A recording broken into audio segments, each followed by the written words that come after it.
Hi, welcome to the test review on bonding. I happen to have in front of me the test. So let's talk about what it is you need to know. Well, first of all, I have a little matching, just a very little thing, where I have things like ionic bond, octet rule, the horrible word, coordination number, valence electron. Make sure you understand what the coordination number is for the test. It has to do with crystals and how many oppositely charged ions surround each ion in a crystal, and that's going to be the coordination number. Just remember that. You're going to have to know simple basic things like it's almost like we have been preparing for this test for months. You're going to have to know things like how many valence electrons are in an atom of aluminum. Simple stuff. What is the electron configuration of any ion I give you? For instance, what's the electron configuration for magnesium ion? And it would be the same. It would be the same configuration as neon. So it would be 1s2, 2s2, 2p6, etc. That sort of thing.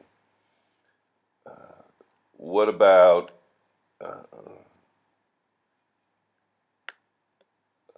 if an ion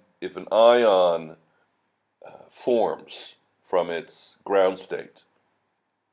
What does its electron configuration form? It forms the electron configuration of the nearest noble gas.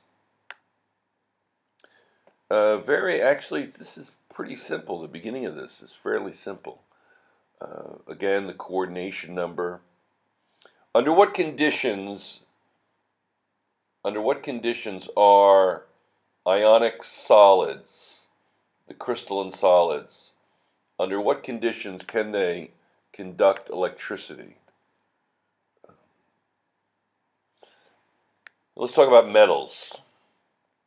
Do metals form crystals? And what is the basis of a metallic bond?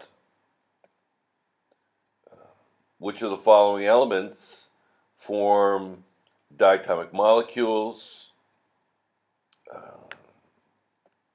Let's see. Let me pause this just for a second. Make sure you know everything about the covalent bonding, the molecular bonding. What is a coordinate covalent bond, for instance? What about the difference between a sigma bond and a pi bond?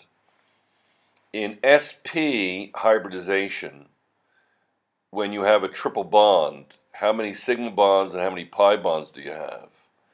With sp2 hybridization, how many sigma and how many pi bonds do you have? For instance, with ethene, how do you form the pi bond and the sigma bond, etc.?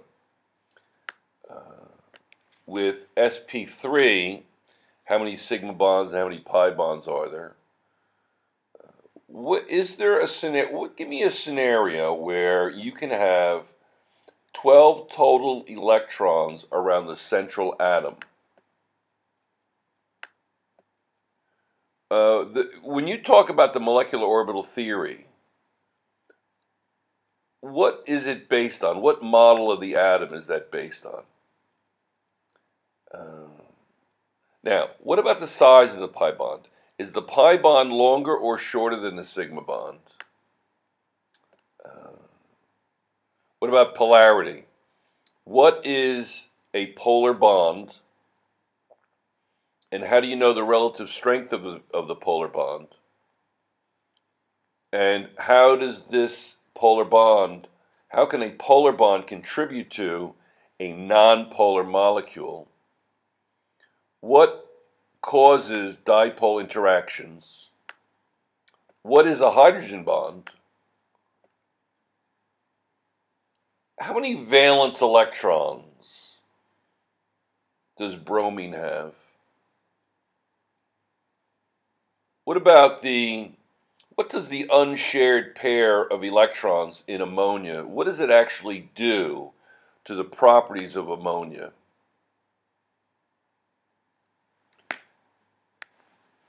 When I talk about something like hydrogen fluoride, HF, how many unpaired, unshared, unbonded pairs of electrons does that particle, that molecule have? The test is pretty thorough. It tests you on what I think you need to know to move on to the next unit. Make sure that you look at the review films that I'm posting, the current ones. I posted 3 of them so far. I'll make 1 or 2 more today. And then I'm going to put on the YouTube, I'm going to put on test reviews for nomenclature, for moles, for equation writing, and for stoichiometry. I'm going to make sure that those test reviews are up by, hopefully, by next week, end of next week. All right? Have fun. It's always a pleasure. Good luck, stay safe, and goodbye.